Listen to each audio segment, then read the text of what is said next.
বাহ, খুব সুন্দর দেখতে লাগছে, স্মেলটাও দারুণ আসছে।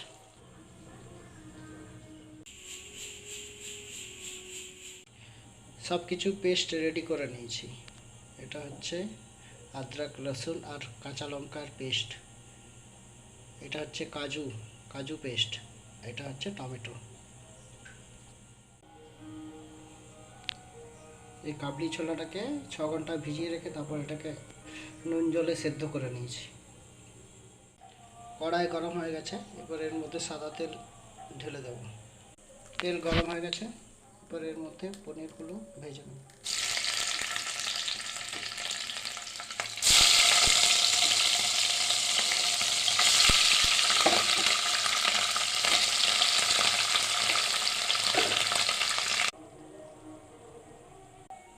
এবার এই তেলের মধ্যে গোটা গরম মশলা দিয়ে দেব,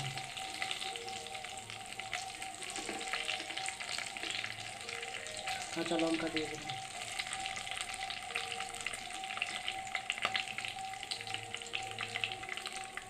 শুকনো লঙ্কা দুটো দিয়ে দেবো। হয়ে গেছে, এরপর এর মধ্যে আদা রসুনের পেস্ট দিয়ে দেবো। বাটা হয়ে গেছে, এরপর এর মধ্যে টমেটো পেস্টটা দিয়ে দেবো। আদার গন্ধটা চলে যাওয়ার পরে দিতে হবে।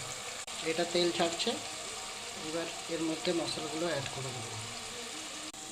হলদি পাউডার, জিরা পাউডার, ধনিয়া পাউডার, মির্চ পাউডার,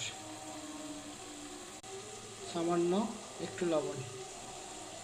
সমস্ত মশলা মিক্স করে নিয়েছি, এবার এর মধ্যে কাজু পেস্ট দিয়ে দেবো।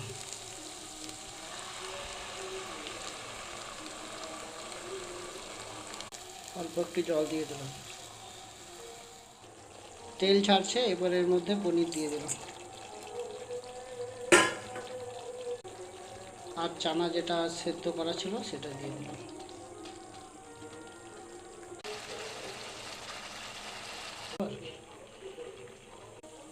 বাহ, খুব সুন্দর দেখতে লাগছে, স্মেলটাও দারুণ আসছে।